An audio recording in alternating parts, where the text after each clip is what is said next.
시청자 여러분 안녕하십니까? 채널K 뉴스입니다. 뉴욕과 캘리포니아 등 15개 주와 워싱턴 DC가 버락 오바마 전 대통령의 건강보험 개혁법인 오바마 케어의 핵심 부분을 지키기 위한 장기 소송전에 동참했습니다. 이들 주는 건강보험이 정치적 협상 카드가 되고 있다면서 트럼프 행정부를 신뢰할 수 없다고 지적했습니다. 김지수 기자의 보도입니다. 뉴욕, 캘리포니아, 코네티컷, 매사추세츠 등 15개 주와 워싱턴 DC가 건강보험 회사들에게 수십억 달러 규모의 연방 자금이 계속 지급될 수 있도록 하는 소송을 제기했습니다. 건강보험 회사들에 지급되는 연방 자금은 관련 보험 시장의 안정성에 결정적 역할을 할 뿐 아니라 저소득층의 보험료 부담을 줄여주는 역할을 하고 있습니다. 당초 이 소송은 하원 공화당 의원들이 오바마 행정부를 상대로 제기해 승소했고 트럼프 행정부가 들어선 현재 항소심이 진행 중에 있습니다.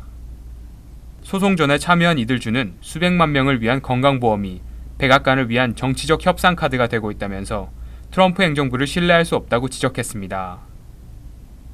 건강보험 회사들은 연방 자금 지급이 중단되면 함께 시장을 떠나거나 보험료를 현저히 올릴 수밖에 없다고 경고하고 있습니다. 케어퍼스트 블루 크로스 블루실드 보험회사는 이미 메릴랜드주 시장에서 50% 이상의 보험료 인상을 요구했고 뉴욕주의 경우에도 큰 폭의 인상을 예고하고 있습니다. 현행 건강보험법인 오바마 케어를 대체하는 트럼프 케어 법안은 지난 4일 하원을 통과해 상원으로 넘어간 상태입니다.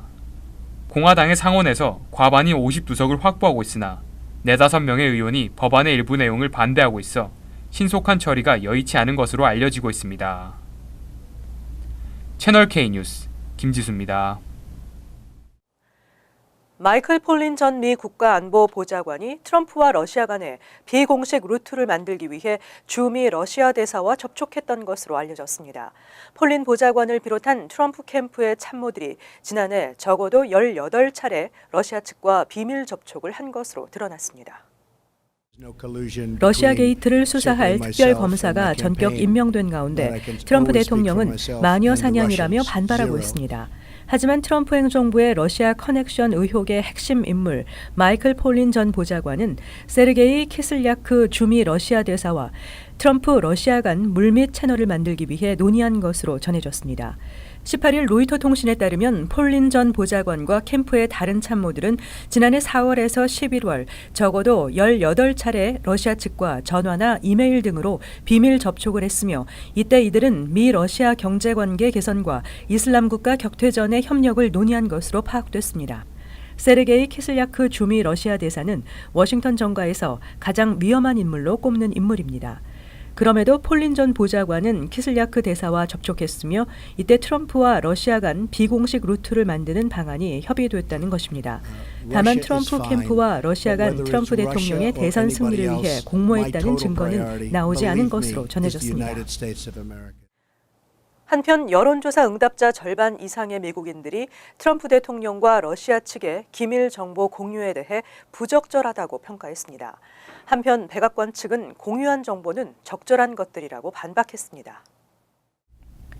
19일 정치 전문 매체 폴리티코와 여론조사기관 모닝 컨설트는 지난 16일에서 18일 성인 1970명을 대상으로 한 여론조사를 발표했습니다.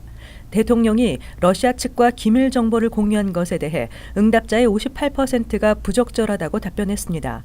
적절하다는 대답은 22%, 모르겠다는 답변은 20%로 나타났습니다. 트럼프 대통령의 기밀 정보 관리 능력과 관련해서는 41%가 전혀 확신하지 않는다, 16%가 그다지 확신하지 않는다고 답변해 부정적인 시각이 많았습니다. 긍정적인 답변은 39%로 매우 확신한다 20%, 어느 정도 확신한다가 17%로 조사됐습니다.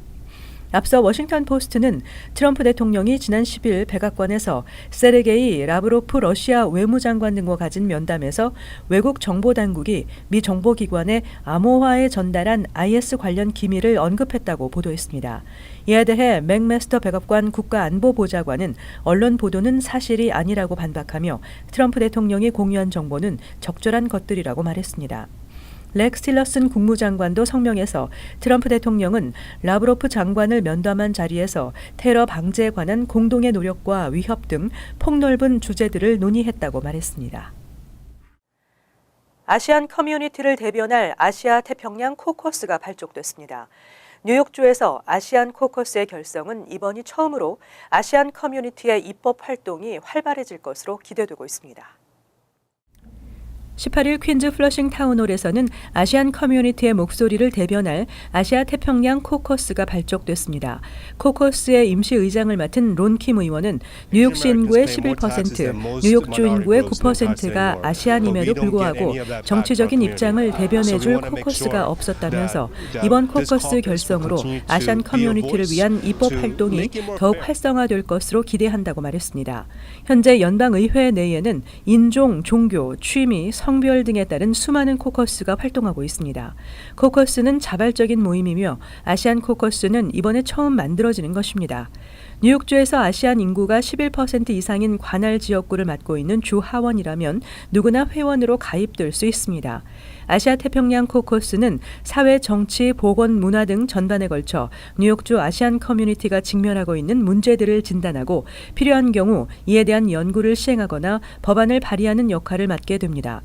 칼 히스티 하원 의장은 이번 아시안 코커스 결성을 통해 빠르게 증가하고 있는 아시안 인구와 이민자 커뮤니티를 위한 다양한 제도들이 논의되고 제정되길 기대한다고 말했습니다. 김 의원은 아시안 주민이 많은 지역구 의원들을 중심으로 회원 확보에 나선다는 계획입니다. 메트로 노스 사고가 또 발생했습니다. 뉴헤이븐 기차가 또 탈선했는데 자세한 원인은 아직 밝혀지지 않고 있습니다. 끊임없는 메트로 노스 열차 사고로 승객들의 불안감이 커지고 있습니다.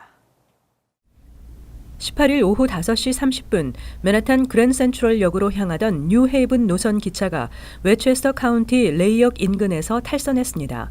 메트로폴리탄 교통공사에 따르면 해당 열차는 사고 당시 저속으로 운행 중이었고 탈선 정도도 가벼웠으며 다행히 부상자도 없다고 전했습니다. 하지만 CBS 방송에 따르면 최소 2명의 승객이 들것에 실려 구급차로 옮겨진 것으로 알려졌습니다. 이날 오후 10시 현재 사고 원인은 알려지지 않았습니다. 메트로노스 기차 탈선 사고는 2013년 4명이 숨지고 70명이 부상당하는 대형 사고가 있었으며 2014년에는 브롱스 지역에서 화물 열차가 탈선했고 2015년에는 기차 건널목에서 승용차와 충돌해 6명이 사망하고 15명이 다쳤습니다. 이처럼 메트로 노스 열차를 둘러싼 크고 작은 탈선 사고가 끊이지를 않으면서 승객들의 불안감은 커져가고 있습니다.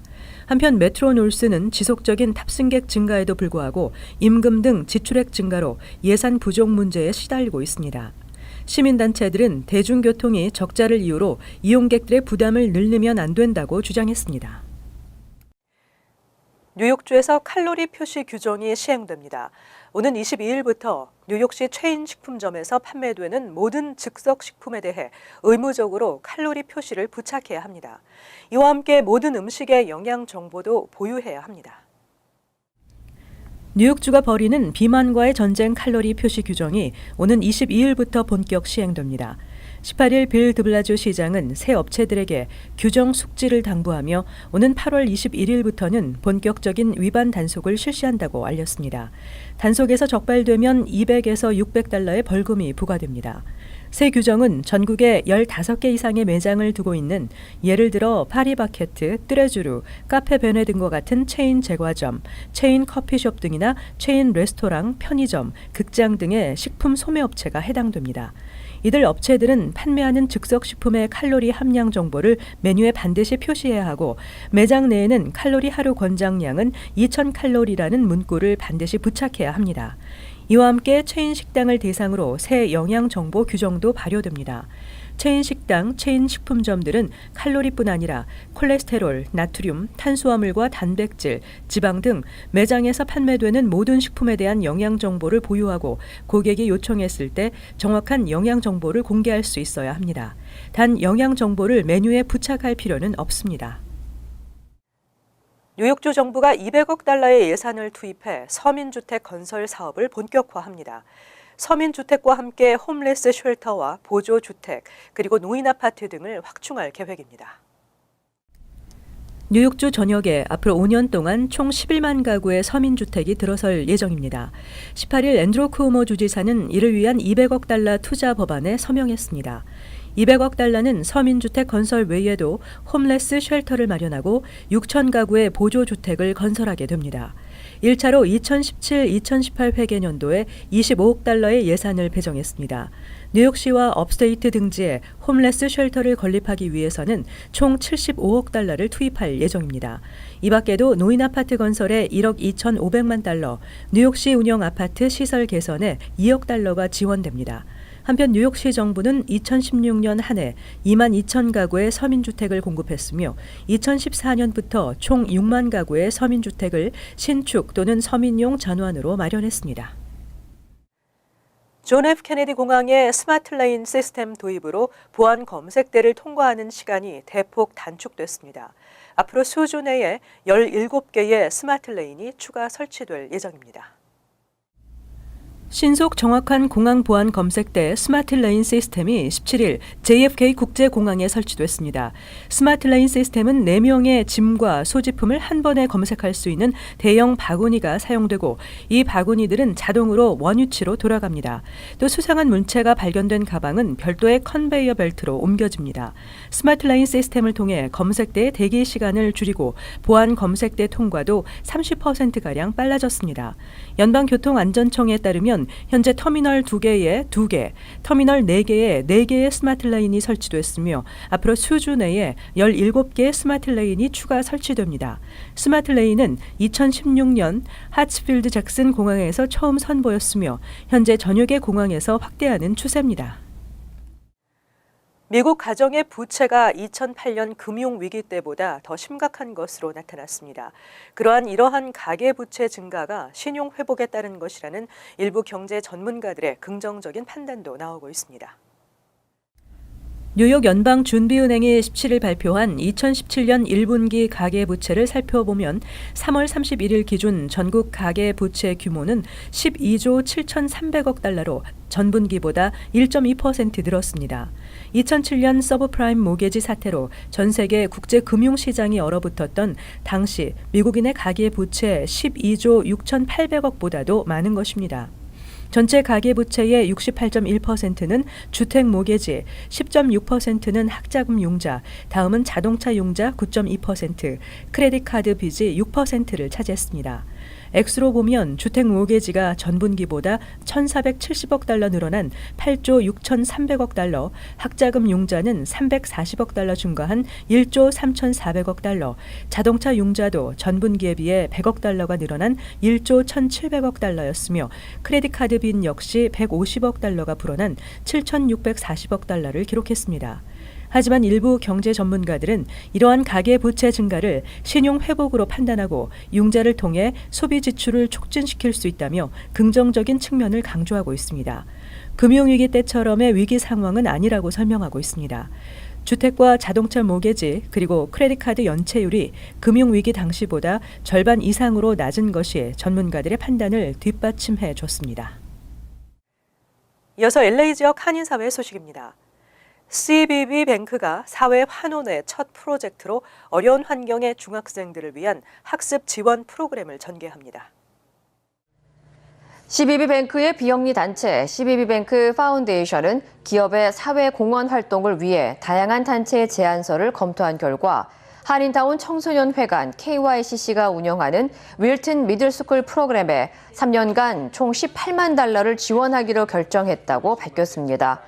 이에 따라 CBB뱅크는 내년부터 오는 2019년까지 미들스쿨 프로그램에 대한 단계적인 지원금을 제공하는 한편 KYCC와의 긴밀한 협력을 통해 다양한 교육 봉사 활동을 진행할 계획입니다.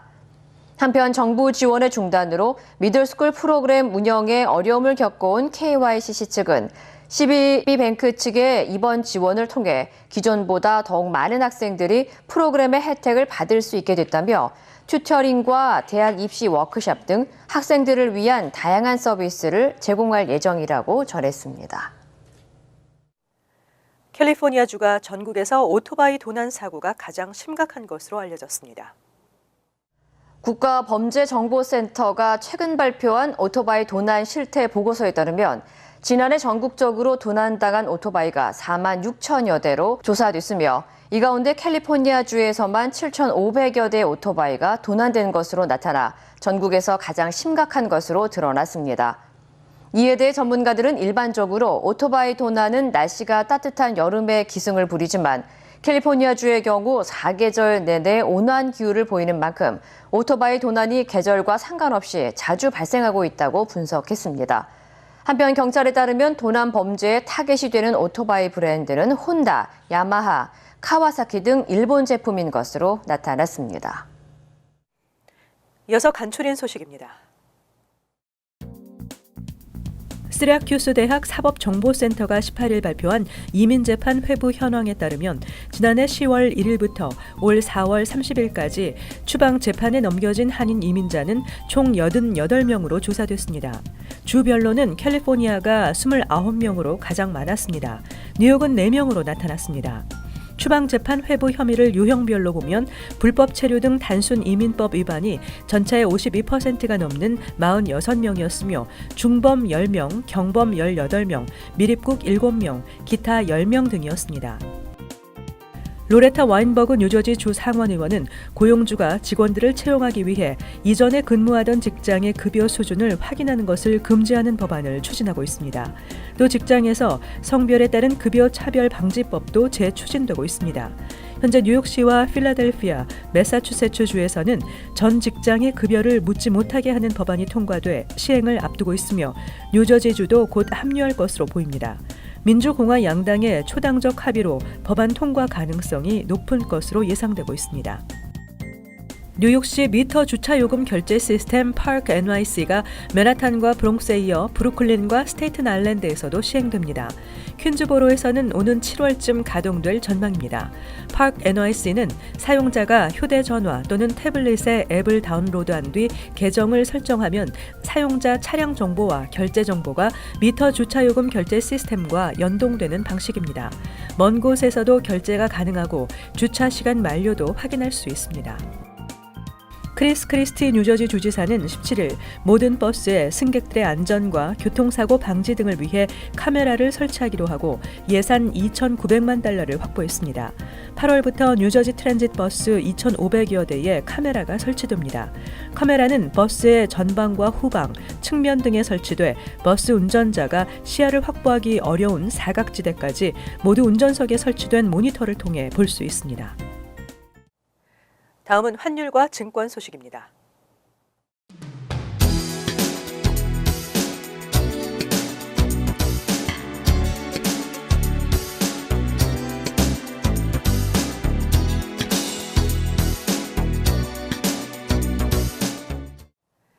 끝으로 날씨 전해드립니다. 토요일은 지역에 따라 간간히 구름이 끼는 대체로 맑은 날씨가 예상됩니다. 낮 최고 기온 70도, 섭씨 21도, 밤 최저 기온은 52도, 섭씨 11도 예상됩니다. 일요일도 가끔 구름이 끼겠지만 대체로 맑겠습니다. 월요일은 흐리고 비가 내리겠습니다. 화요일은 차차 개이겠고 대체로 맑겠습니다. 항상 여러분과 함께하는 채널 K 뉴스 여기서 마칩니다. 시청해주신 여러분 고맙습니다.